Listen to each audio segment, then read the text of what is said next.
Vamos lá, boa noite. Boa noite. Essa semana temos na Torá a leitura da Parashá especial. Vamos ler duas porções juntas essa semana. E por que vamos ler? Principalmente para chegar a algo importante, que é a união do povo de Israel. Por quê? Como nós vimos, aqui comemoramos Shavuot 2 dias, sexta e Shabbat. Enquanto que em Israel era solamente... Encosta a porta aqui. Enquanto que em Israel somente de sexta-feira. O que acontece assim sendo? Em Israel, no Shabbat, já leram Parashá da semana. O trecho de Shavuot. Então, a cada semana está uma defasagem.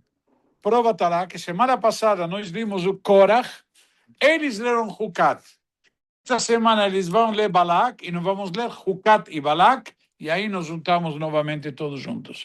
Ok? Então, isso é importante mencionar. É isso, inclusive, eu tive semana passada sério, que participei em um minyan em Nova York, onde a maioria eram israelenses. Aí eu fiquei preocupado que eles lessem a Torá, mas quem leu a Torá era um americano, ele leu como de acordo com os Estados Unidos, porque senão não valia a leitura para mim. Porque está lendo uma paraxá que não é a paraxá que corresponde para nós, de fora de Israel. Eles não reclamaram, os israelenses? Os israelenses depois provavelmente vão, não. Pelo menos 35 minyanim simultâneos. Ou seja, nós simultâneos, um começou 2, 3 minutos depois do outro. Então, tinha mais pessoas, literalmente. Então, só estou comentando como que isso realmente afeta quando alguém está viajando, entendeu? Então, aqueles que vêm com a leitura da Torá devem seguir o lugar que estão. Mas se eles têm um minyan, por exemplo, de pessoas que vieram de Israel, e os meninos são todos deles e eles tudo mais, eles continuam lendo de acordo com, porque a semana deles é essa. Ok? Rabino, desculpa a ignorância. Desculpa. Podia ter sido mais elegante e falar bem-vindo ao time. É diferente, a paraxá é diferente no dia a dia? Não, é isso que estou explicando. Normalmente, o mundo inteiro lê a mesma paraxá. Este ano, Shavuot, festividade de Shavuot, quando chega um Yom Tov, uma das coisas bonitas, entre aspas, que o Shabbat tem é a humildade. Em que sentido? Shabbat cede a leitura da Torá para a ocasião especial que chega. Por exemplo, este ano vai cair Rosh Hashanah em Shabbat. Então vamos ler o trecho de Shabbat, da porção semanal? Não, lemos o trecho de Rosh Hashanah. A única diferença é que o trecho de Rosh Hashanah geralmente é dividido em 5 partes. Como é Shabbat, igual que todo Shabbat, vamos dividi-lo em 7 partes. Ok? Agora bem, voltando uns dias atrás, praticamente um mês e meio atrás, aliás, 2 meses atrás, nós limos, não, um mês. Um mês atrás tivemos a festividade de Shavuot. A festividade de Shavuot caiu em Israel um dia só. Sexta-feira. Fora de Israel, 2 dias, sexta e sábado. O que acontece? Como explicamos agora, quando coincide Shabbat com um Yom Tov, seja Pesach, Shavuot, Sukkot, Rosh Hashanah e Yom Kippur, a leitura de Shabbat se suspende e lemos uma leitura especial da ocasião, por assim dizer, do Yom Tov, exato. Então, em Shavuot, nós limos a leitura de Shavuot em um segundo dia, que era Shabbat. Em Israel não era Shabbat, não era Shavuot, era Shabbat somente. Então eles leram a porção da semana que era Nassó. Na semana seguinte, eles leram Bealotcha. E nós limos Nassó. Na semana seguinte, eles leram Shlach. E nós limos Bealotcha. Na semana seguinte, eles leram Korach. E nós limos Shlach. Na semana seguinte, eles leram Hukat e nós limos Korach. E quando é que iguala de novo? Este Shabbat, eles vão ler Balak e nós vamos ler Hukat e Balak. E aí se junta novamente, por isso que falei que esse Shabbat é muito especial, porque traz de alguma maneira a união novamente do povo de Israel em torno da leitura da Torá. Quem fez essa ordem? Na verdade, Não entendi a pergunta, claro. Essa regra. A regra não são sábios. Cada- Não são sábios. Nossos sábios já na Guimarães, eles já trazem como se fazia a leitura da Torá e qual leitura da Torá correspondia a cada ocasião. Por exemplo, nós limos em Shavuot, que Parashá? Trecho de Shavuot. Em Pesach, um trecho de Pesach, que fala sobre a mitzvah da festividade. Isso nossos sábios já estabeleceram, do mesmo jeito que Rosh Hashanah, Yom Kippur, Sukkot, etc. Isso para festividades é fácil porque é o tema da festividade. Nossos sábios estabeleceram que a leitura da Torá deve ser feita durante o período do ano, começando que dia? Simchat Torá. E encerrando em Simchat Torá. Ou seja, Simchat Torá, que é a festa de alegria, para muitos é a festa da bebida, e de manhã não sabem que tem leitura da Torá, porque beberam tanto que de manhã estão de ressaca. Mas, na realidade, de manhã a gente lê a Torá e se chama todo mundo a Torá, inclusive as crianças sobem a Torá, etc. E nessa leitura da Torá encerramos todo o livro da Torá. E começamos já de novo. Que temos a leitura que se chama Hatan Torah, Hatan Bereshit, que é o noivo que encerra e o noivo que abre um novo ciclo. Está claro? Agora bem, a leitura é feita durante o ano inteiro. Só que durante o ano inteiro, não todo ano tem a mesma quantidade de semanas. Por exemplo, ano que vem vai ser ano bissexto.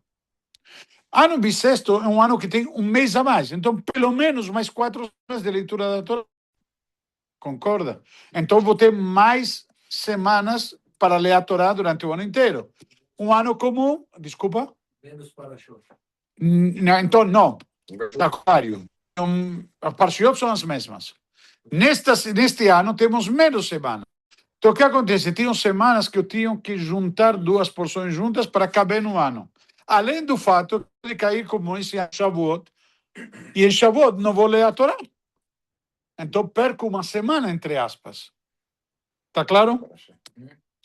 Com tudo isso, mais um detalhe, nossos sábios estabeleceram também, se da tradução Guimarães Masechet Megillah, que devemos, em determinadas ocasiões, ler trechos específicos da Torá.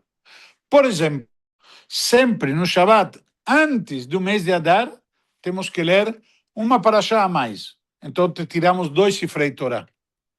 Por qual o trecho a mais? Que é Shabbat, no caso, Shekalim, que vem avisando a mitzvah do meio shekel. Antes de Purim, temos Achor. Então vou ler mais uma segunda Torá para ler esse segundo trecho, além da porção da semana. A porção da semana permanece. Ok? Isso está claro. Não é da parashá da semana, mas é importante esclarecer, porque acho que está elucidando a vários que podem não conhecer esses detalhes.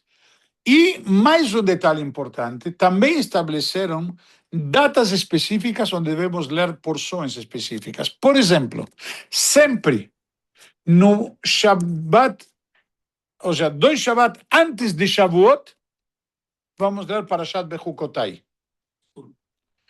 Por quê? Parashat Bechukotai traz 49 maldições. E para não ser o Shabbat logo antes da outorga da Torá, então vamos ler Bechukotai 2 Shabbat antes, e sempre o Shabbat antes de Shavuot vamos ler Bamidbar. Ok? Então, o calendário em determinados momentos vai ter que, não está dando, então vou ter que juntar 2 porções. Ok? Por exemplo, no livro de Shemot, Trumat Tetzaveh, Tazria Metzorah. Enfim, temos porções que já nossos sábios viram que tem alguma ligação, algum motivo, e eles juntaram estas porções. Para quê? Para poder sempre se respeitar essa regra. Uma outra regra também é que sempre no penúltimo Shabbat do ano vamos ler Parashat Kitabo. Por quê? Parashat Kitabo tem 98 maldições, o dobro de Parashat Bechukotai. E em Parashat Kitabo, para não entrar em Rosh Hashanah, direto das maldições também.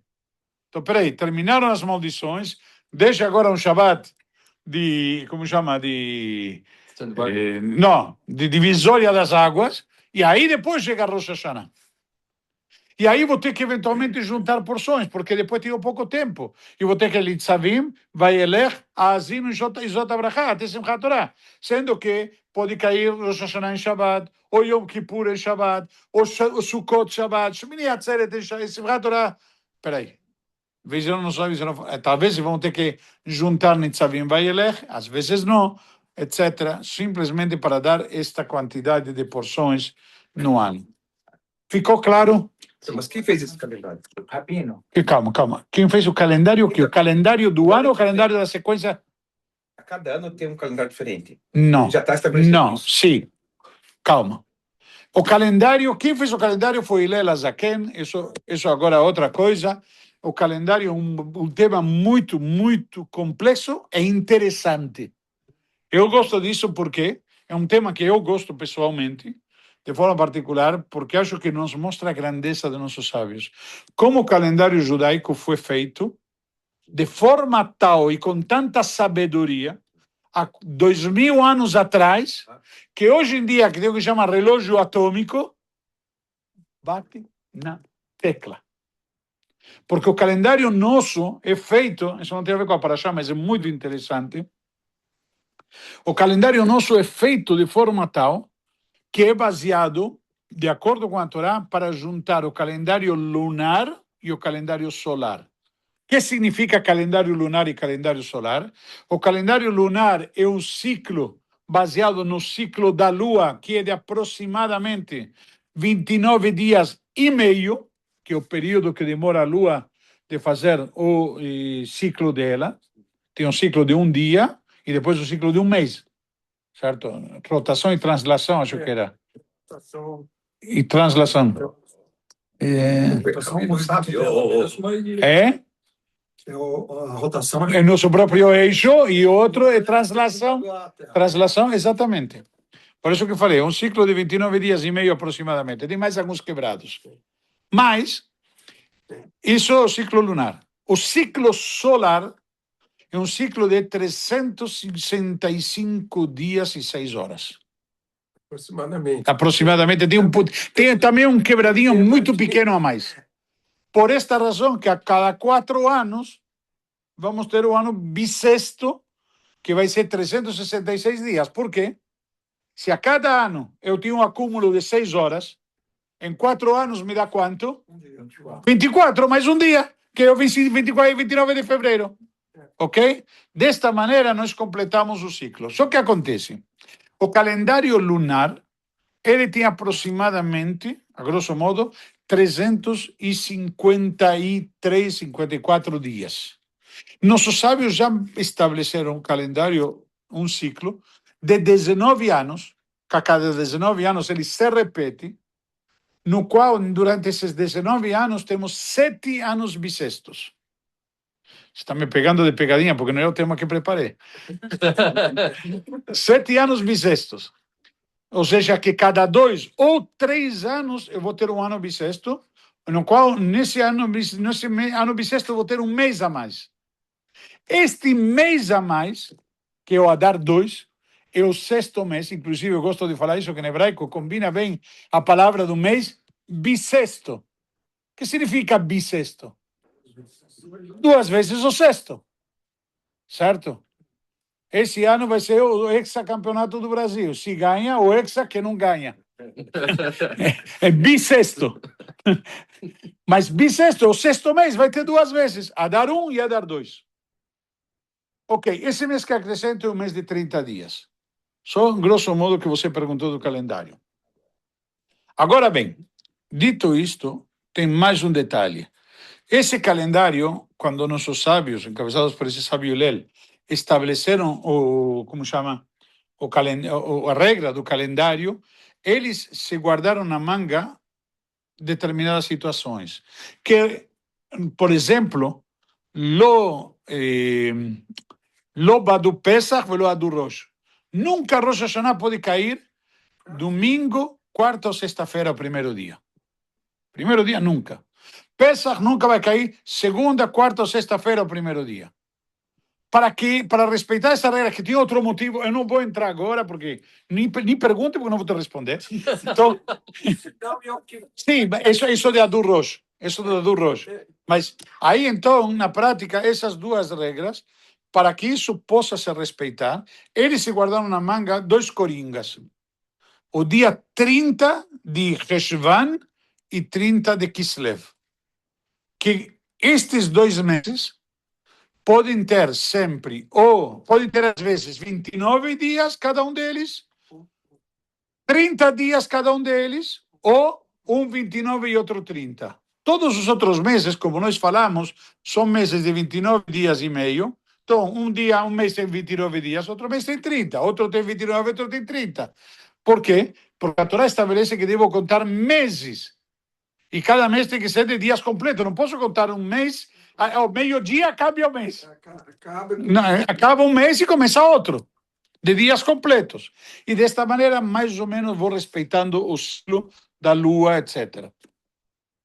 Devo respeitar o ciclo do sol também, porque a Torá estabelece que sempre, Pesach deve ser celebrado no mês da primavera. A primavera é uma questão que refere-se ao sol, não à lua. Se eu vou fazer um ciclo plena e puramente lunar, vai acontecer o quê? Que a mesma coisa que os árabes, os muçulmanos, que têm o Ramadã cada vez outra época do ano. Por quê? Porque vai perdendo dias. A grosso modo, vamos fazer a conta. 29 dias e meio, vezes 12, quanto dá? 354. 354. Quantos dias tem o calendário solar? 365. Oh, não. Ninguém ouviu, não se preocupa. Continua sendo meu consultor de futebol. Aí, então, temos uma defasagem, assim, de bate-pronto, de 11 dias. Ninguém sugeriu 31 dias? 31 dias, por que 31 dias? Se o ciclo tem que ser lunar. Eu tenho que respeitar o ciclo da lua. Se vou fazer meses de 31 dias, eu vou ter um problema que vou ficar, o Rosh Chodesh, em determinado momento, distante demais do molad, do nascer da lua. Eu tenho que respeitar. Então, sempre você vai ver que o molad não pode chegar a 2 dias do Rosh Chodesh. De computador, né? Por isso que falei que mostra de sábios. E hoje em dia você vai ver e bate certinho. Inclusive, a igreja teve que fazer, não sei se o pessoal conhece, tem hoje em dia chamamos, como chama o calendário que temos comum? Gregoriano, do que? Do Papa Gregório, que ele estabeleceu. Antes era o calendário juliano, que era do Papa Júlio. A igreja mesmo teve que consertar e perceber os judeus estão certos. O nosso não teve acerto. Tá até hoje. Ou seja, se você para ver, é uma coisa interessantíssima. Peraí, quero terminar o conceito. Dito isto, faltou um conceito importante aqui no que estava falando. Então, eles guardaram esse coringa na manga dos meses de Reshvan e Kislev, que podem ter 29 ou 30 dias. Assim sendo, o calendário nosso pode ter 353 dias, caso os 2 meses tenham 29, 354 dias, caso um tenha 29 e outro 30, ou 355 dias, caso os 2 tenham 30 dias. Assim, então vamos concluir, quando temos um ano bissexto que acrescentamos 30 dias, a mesma fórmula. Pode ser um ano bissexto de 383 dias, pode ser um ano bissexto de 384 dias, ou pode ser um ano bissexto de 385 dias. Desta maneira, no ciclo de 19 anos, ele se ajeita certinho. Certinho. Porque eu desafio qualquer um pegar a calculadora do celular agora, faz 19 anos vezes 365, e em 19 anos em ano bissexto, quase 5. É? Não, 5. Cada 4 anos. Então, ok? Sexto. E aí você faz a conta do calendário gregoriano, do calendário lunar, com o nosso calendário, e você vai ver que em 19 anos eles se acertam direitinho. Tudo isso feito quando não tinha calculadora, quando não tinha computador, quando tinha a cabeça desses que eram sábios. Por isso que eu gosto dessa passagem, porque isso mostra que quando a gente fala que os eram sábios, bota a letra maiúscula nisso. Sábio não é o que nós. Nós vamos lá, vamos para um cara e ele entra no computador e faz uma fórmula, certo? Um Einstein era um cara brilhante. Einstein era fichinha do lado dos nossos sábios. Para eles fazer tudo isto, que a gente faz as contas hoje em dia, é incrível. 2.000 anos atrás. É 2000 anos atrás. Tem uma coisa. Desculpe, não é o tema, assunto do senhor de Paraxá, mas é muito interessante tudo isso. De Xaná, que ano? Gematria. Aqui mais recente, 355. Pô, coincidência, né? Tem coincidências. Não existem coincidências. Mas essa fórmula do ano mais completo. Sim. Porque pode ter 353. Sim, mas, enfim, acho que você queria perguntar uma coisa, Shmir. Desculpa. Sobre a Paraxá, voltando para a Paraxá. Bravo, Escolha! Pode. Agora Paraxá. Não, chega, Marcelo. Acabou. Não. Acabou. Uma coisa que eu vi, vai até 6.000 ao calendário. O calendário vai ter que vir Mashiach. Vai até 6.000. Até que vem Mashiach. Não tem. Se repete, se repete. Entendeu? Meu filho estava em Israel, uma situação ao contrário. Ele foi com a turma dele lá discutir, aí lá eles estavam atrasados em Israel, porque é com a Paraxá. Como fica em Israel atrasado? Ao contrário, não tem como. Não, porque eles estavam aqui. Ele tá atrás. Exato, exato. E lá eles já Exato. Na Paraxá seguinte, exato. eles chamaram, eles fizeram o Yan só deles e o Cohen. O Cohen leu uma paraxá inteira, aí depois dividiram segunda, entendeu? Para poder. Por quê? Porque eles estavam Pra lá. Para chegar juntos. Não somente para chegar juntos, se faz isso também, porque se tem pessoal de Israel presentes, eles não cumprem com a mitzvah. Não, mas Não entendeu? entendi. Você tem um minyan só teu, e você foi por uma semana, por exemplo. Então você lê com ele, você está teu minyan, quando você volta para o Brasil, não tem problema.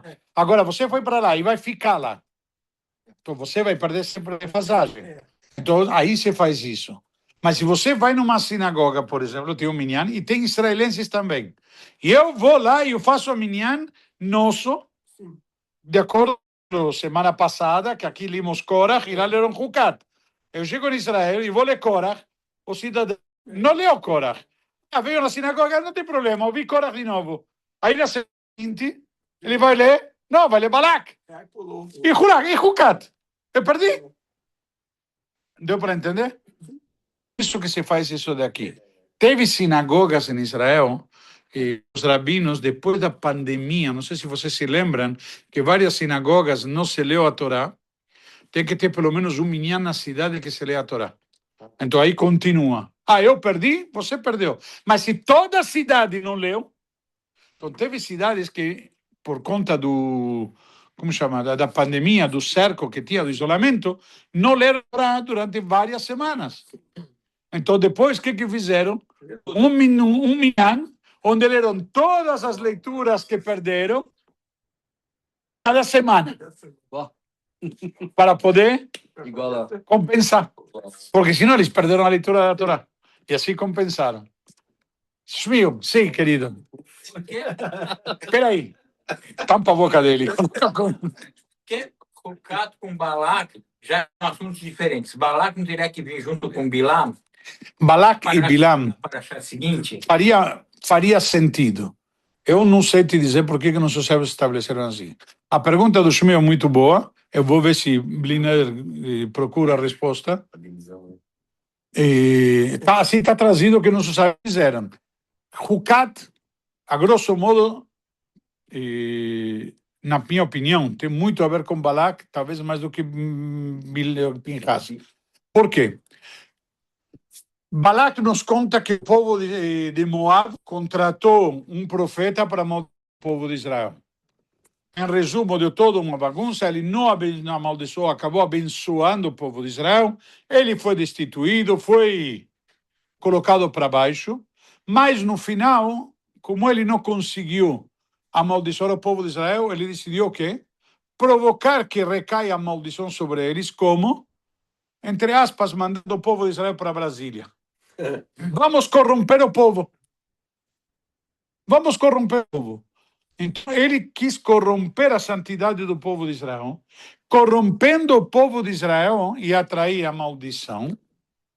E quando isso aconteceu, que ele estava corrompendo o povo, sacrificando as próprias princesas midianitas e demais, veio Pinchas e tomou uma atitude, vamos dizer assim, condecorado. Essa atitude de Pinchas encerra a Parashá de Balak. Então vem Parashat Pinchas, uma clara continuação, até eu ver que Parashat Pinchas seria, logicamente, a continuação óbvia que deveria ser junto com Balak. Por quê? Porque emenda com Pinchas. Mas Parashat Pinchas não é de outros. Agora bem, por que chega Balak? Não era isso que eu ia falar na Parashá, mas é a resposta aí da Parashá, então vamos lá. Por que chega Balak? Por que Balak é contratado? Porque o povo de Israel saiu do Egito. A prova que começa a Parashat Balak nos contando isso.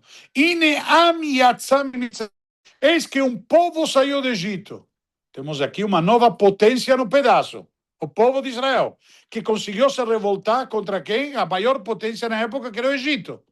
Certo? Não somente isso, acabou com o Egito, secou o Egito, certo? Diz, não sei o que, inclusive, fez o Egito como uma cisterna que não tem mais peixe sequer. Ok? Saiu do Egito, esvaziou o Egito, saem, vão no deserto, 40 anos vão passando no deserto. No deserto, o que acontece?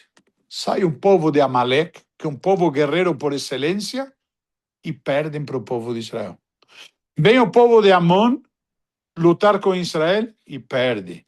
Vem os Midian e perdem. Tem vários povos, várias batalhas, guerras, e perdem para quem? Um povo que é nada. Chega o povo de Moab, certo? E dizem, peraí, este povo aqui é perigoso. Então vamos procurar, o rei deles morreu, estão desesperados, precisamos de um líder. Foram contratar este vidente, porque viram que esse povo que era escravizado saiu e venceu todas as batalhas. E qual é a força deles? A força deles qual é? Deus. Profecia, palavra de Deus. Então, por isso que Balak depois optou por corromper. Mas, num primeiro momento, falando, bom, um povo que a força dele é pela palavra, pela visão espiritual, vamos contratar o quê? Entre aspas, um feiticeiro. Que, inclusive, nós estamos... O que Deus dá a Balak para os goim? Rashi comenta no Ritas de hoje. Por que surge Balak? Por que Deus dá um profeta como esse para os goim? Porque senão os goim iam reclamar. Para Israel você deu Moisés. Então, para eles também deu. E ao ponto que Balak é comparado com Moshe. Bilam, perdão. Balak era o rei. Bilam, o profeta, desculpa. O profeta Bilam era comparado com Moshe. Ao ponto que estava no mesmo nível. Porque não adianta também. Você te deu um Messi, para você te deu um Pangaré. Não adianta. Tem que equilibrar. Então Deus deu para eles também um profeta de calibre, que era Bilam. Só com a grande diferença, Moshe utiliza para o lado positivo e Bilam quer utilizar para o lado negativo. Moshe olha o bem, o defeito, o mal, e assim por diante. Então o que acontece? A partir de Balak, uma continuação. Por quê? Eis um povo que acabou de sair do Egito, venceu todas essas batalhas, eu estou amedrontado, estou apavorado. O que é que eu faço? Então, Parashat Balak é uma clara continuação de Parashat de Hukat. Então, para mim, faz todo sentido. Dando resposta de Motul Malovani. Eu vou tentar ver se encontro alguma resposta oficial, mas para mim faz todo sentido. Você vê o contexto, para estar junto com Hukat, tem tudo a ver. Acho que tem muito mais a ver do que com Parashat de Pinchas. Ok? Para mim, eu não tenho essa pergunta, porque para mim é algo mais, parece óbvio. Ok? Vamos lá. Então, isso da... Demorou. Pensei que você não viu o Marcelo de teu substituto. Eu tinha aí também, mas você já deu a resposta, não quero aprofundar. Quando você fala, por que nas parashás e nas haftarot se corta? Como se corta? Quantas haftarot que eu leio? Uma? Dá, só se lê uma, porque na verdade, vou te explicar. A pergunta seria por que eu preciso jogar sobre o público o jugo de mais uma haftará? Ou, por exemplo, quando tem 3 livros de Torá, que eu vou jogar 3 haftarot. Na verdade, por que foi haftará? Se você leva o contexto, a pergunta é quase boa. Vamos deixar ele tudo. Não, porque senão ele não para de perguntar. Ele vai se achar. Não, mas a pergunta é boa. O contexto é o seguinte. Teve uma época que o povo de Israel, se nos conta todo mundo, foi proibido de estudar a Torá. De ler a Torá, estudar e ler a Torá toda semana. Acabamos de explicar que lemos a Torá toda semana. Foi proibido. Então, o que fizeram? Nossos sábios deram um jeitinho. Já que é proibido ler a Torá, então vamos procurar um tema central da Torá, da Parashá, um dos temas, porque a Parashá aborda vários temas. Vamos abordar um dos temas e procurar um trecho das profecias dos profetas que tem no Tanakh, que na Bíblia, não somente no Pentateuco, sino na segunda parte, e vamos pegar de lá um trecho que aborda o mesmo assunto, e aí, baseado nisso, vamos sim ler toda semana. E sobre isso não havia decreto de proibição. Por quê? Eles enxergavam isso, os goim, como fato histórico. Está lendo o livro de história. Oh, na época de Josué, na época de Samuel. Né? Então pode ler. Isso não estava proibido. Que eles queriam abolir a Torá, de Hashem. Então, o que acontece? Uma vez que depois se voltou a estudar e ler a Torá, já os sábios mantiveram isso. Por esta razão que, inclusive, Haftará, ele repete o último trecho, ou o trecho do Shabbat especial, na Torá, no segundo Sefer, no caso que seja uma Shabbat especial, onde vai ler um trecho da Torá, por quê? Para lembrar que ainda Haftará é um nível abaixo. A pessoa soube Maftir. As pessoas pensam, Maftir é o mais importante. O Maftir não é importante. Ao contrário, para que ele tenha importância, damos um trecho da Torá. Ao contrário, damos um trecho da Torá para ele ter um equilíbrio. Mas, a rigor, inclusive, ele não faz parte dos 7. Quando os sábios estabeleceram que tem 7 pessoas no Shabbat, ou no Yom Tov 5, ou no Yom Kippur 6, que vou ler, o Maftir, ele tem que repetir um trecho da Torá. Porque ele não faz parte daquela conta original. Porque depois do Cádiz, que marca que encerrou. Aqui encerrou a leitura da Torá. O que vem agora a palavra não seria certa, mas apócrifo. Ok? Haftará é apócrifo. A Torá, Haftará é apócrifo. Ok? Mas lemos um pouquinho da Torá junto para dar este peso a Haftará e ficou permanecido. Agora bem, considerando que este é o intuito e a motivação da leitura da Haftará, então não preciso ler as duas porções, a Haftará das duas porções. Porque estou mantendo a tradição de lembrar a Haftará correspondente, lendo apenas uma delas. Ou no caso do Shabbat, que tem o Shabbat Rosh Chodesh Tevet, que é Hanukkah, Rosh Chodesh é a Parashá da semana. Ou Rosh Chodesh Adar, que tem o Rosh Chodesh, Shekalim e a Parashá. Eu não preciso ler 3 Haftarot. Lendo apenas uma das 3, eu já estou mantendo esta tradição. A única coisa que se faz, e aí vale a pena mencionar, o costume é, quando eu tenho que levar, ele chama na Torá 7 mais e tenho 3 cifrei Torá, então, da primeira Torá que dá para achar da semana, não vou chamar 7, vou chamar 6. E o sexto vai ler o xixi, o sexto e a sétima parte. Depois o sétimo vai ler, no caso de Rosh Chodesh, e o outro vai ler, no caso sobre Hanukkah ou sobre Shekalim. Por que essa sequência? Tem uma lógica. A regra diz Tadir veino Tadir, Tadir Kodem. Aquilo que é frequente ou aquilo que é esporádico, o frequente tem prioridade. Entendeu? Então, por exemplo, aquele que vem na sinagoga sempre tem prioridade para ser chamado na Torá do que aquele que hoje pousou na sinagoga quer subir na Torá. Peraí. Agora, se não tem problema, etc., se costuma convidar na Torá um convidado, etc., mas a prioridade sempre é priorizar o frequente. Vemos isso, inclusive, aonde? Não. Onde vemos isto? Todo dia, na mitzvah de Talit. Qual tem mais que Kedushá, Talit ou Tefilin? Tefilin, o quê? Tem a fila, tem um... Tem o nome de Deus dentro. Tefilin tem mais, mas coloco o Talit primeiro, guardo ele em cima do Tefilin, porque vou pegar ele primeiro. E por que vou pegar ele primeiro? Porque é mais frequente. Tinha todo dia. Tefilin não tem o Shabbat Yom Tov. Ashkenazim, inclusive, e Sefaradim, alguns Ashkenazim e Sefaradim não colocam também Kol HaMoed. Talit é todo dia, então Talit tem prioridade.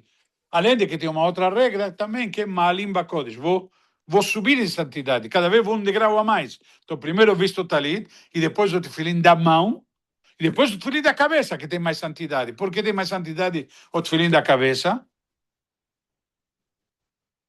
Por causa da Parashá? Não. Por causa que tem 4 batim, 4 caixinhas. O Tefilin da mão é uma caixinha só. E também tem gravado a letra Shin dos lados, e tem um nó da cabeça que...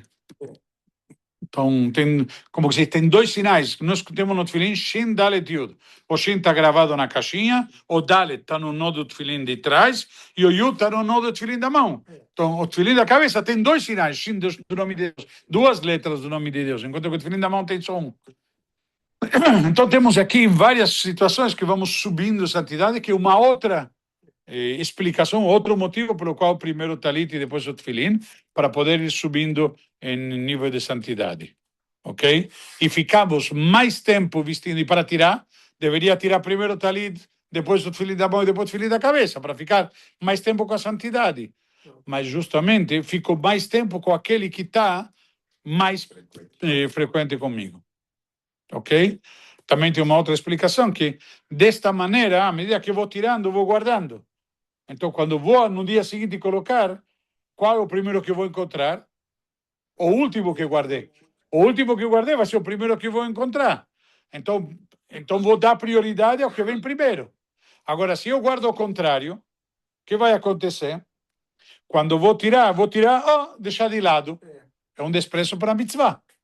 Se eu tirar o Tefilin antes do Talit, o que vai acontecer? Eu tirei o Tefilin, esse é o Tefilin, deixa de lado, deixa pegar o Talit. Então, peguei o Tefilin, e como se fosse um desprezo para ele. Por esta razão que se vai colocando desta maneira e se guarda para poder, quando você vai colocar, pegar e manter esse respeito e consideração também para depois. Aproveitar para parar por aqui. Da Parashá foi muito pouco, mas foi... Pelo menos o Shmi fez uma pergunta que deu condições de sim, peraí. E deu condições de falar da Parashá também. Para mim, aproveitar para o pessoal ter que falar Kadish. Un segundo, Rabbi Hanan ben Akash Shoem Alot Kodesh Baruch Hu L'Zak Yisrael Lefi Kol Mitzvah Shneimar Adonai Kovetz Man Tzidko Yagdil Torah